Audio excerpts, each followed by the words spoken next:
Hello, അമ്മാമ ഈ ന്യൂസിലേക്ക് എല്ലാവർക്കും സ്വാഗതം. ഞാൻ ഇന്നിവിടെ ഉണ്ടാക്കാൻ പോകുന്നത് നെയ്മീൻ്റെ തല വെച്ചിട്ട് ഒരു അവിയലാണ് ഉണ്ടാക്കാൻ പോകുന്നത്. അത് പച്ചക്കായ മാത്രം വെച്ചിട്ടാണ്, മറ്റുള്ള കഷ്ണങ്ങളൊന്നുമില്ല. പച്ചക്കായ, ചെനച്ച പച്ചക്കായ വെച്ചിട്ടാണ് ഞാൻ ഇവിടെ ഉണ്ടാക്കാൻ പോകുന്നത്. അപ്പം അതിന് എന്തൊക്കെയാണ് വേണ്ടതെന്ന് ഞാൻ പറയാം. നെയ്മീൻ ഞാൻ ഇവിടെ എടുത്ത് വെച്ചിട്ടുണ്ട്. ഒരു ഒരു വലിയ തലയാണ്. അതിനകത്ത് ഞാൻ 2 പീസും കൂടി എടുത്ത് വെച്ചിട്ടുണ്ട്. പിന്നെ ചുമന്നുള്ളി ഉണ്ട്, 2 കഷ്ണം ഇഞ്ചിയുണ്ട്, ഒരു 2 വെളുത്തുള്ളി ഉണ്ട്, കുറച്ച് വേപ്പില. പിന്നെ ഞാൻ പുളി ഇവിടെ വെള്ളത്തിലിട്ടിട്ടുണ്ട്. നേരിയ പുളി മതി കേട്ടോ. പിന്നെ ഒരു ബൗൾ തേങ്ങ എടുത്ത് വെച്ചിട്ടുണ്ട്, കുറച്ച് മഞ്ഞൾപ്പൊടി, ഉപ്പുണ്ട്, വെളിച്ചെണ്ണയുണ്ട്. അപ്പോൾ നമുക്ക് ആദ്യം തന്നെ ഈ ഉള്ളി, ഇഞ്ചി, വെളുത്തുള്ളി, പച്ചമുളക്, വേപ്പിലയും കൂടി ഒന്ന് ഈ ഇതിനകത്തിട്ടൊന്ന് ചതച്ചിട്ട് വരാം. ചതച്ചെടുക്കുന്നതിന് ടേസ്റ്റ്, മിക്സിയിൽ അരക്കണമെന്നുള്ളത് ചതച്ചെടുക്കുന്നതിന് ടേസ്റ്റ്. അപ്പം ഞാനൊന്ന് ചതച്ചിട്ട് വരാം കേട്ടോ. അപ്പം ഞാനിവിടെ ഇതെല്ലാം ഞാൻ ചതച്ച് വെച്ചിട്ടുണ്ട് കേട്ടോ. ഇഞ്ചി, വെളുത്തുള്ളി, പച്ചമുളക്, വേപ്പില, ഇതെല്ലാം കൂടി ഞാൻ ചതച്ച് വെച്ചേക്കണേ കേട്ടോ.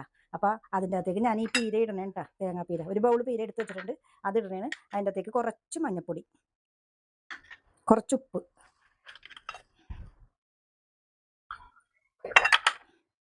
നമുക്കൊന്ന് നന്നായിട്ട് കൈ വെച്ച് തന്നെ നല്ലോണം നല്ല ശരിക്ക് ഒന്ന് പിഴിഞ്ഞെടുക്കാം കേട്ടോ. നല്ല ശരിക്ക്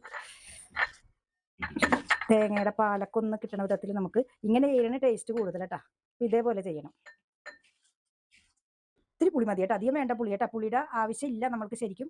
എന്നാലും നേരെ ഒരു പുളിക്ക് വേണ്ടി ആ പുളി വെള്ളവും ഇതൊക്കെ ആയിട്ട് ഞാൻ ഇങ്ങോട്ട് ഒഴിക്കാറുണ്ട് കേട്ടോ. എന്നിട്ട് നമുക്ക് ഒന്നും കൂടി നല്ലോണം നെഞ്ഞരിടാം.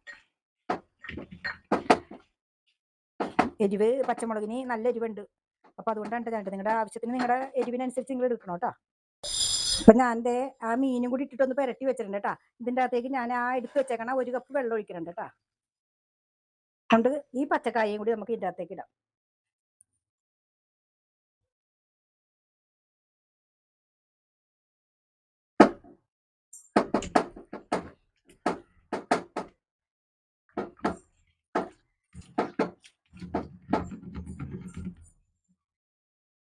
നമുക്കിതൊന്ന് അടുപ്പത്ത് വെച്ചിട്ടൊന്ന് വേവിച്ചെടുക്കാം കേട്ടോ. ഞാൻ ഉപ്പ് നോക്കിയപ്പോഴേ കുറച്ച് ഉപ്പും കൂടി ആവാം.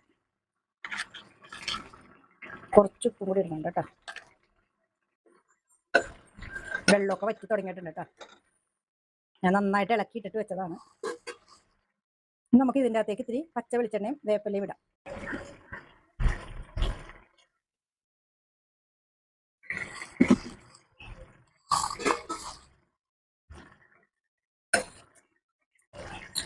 അപ്പോൾ നമ്മുടെ മീനവിയൽ ഇവിടെ റെഡി ആയിട്ടുണ്ട് കേട്ടോ. ഞാനിപ്പോൾ ഗ്യാസ് ഓഫ് ചെയ്യാൻ പോണേന്.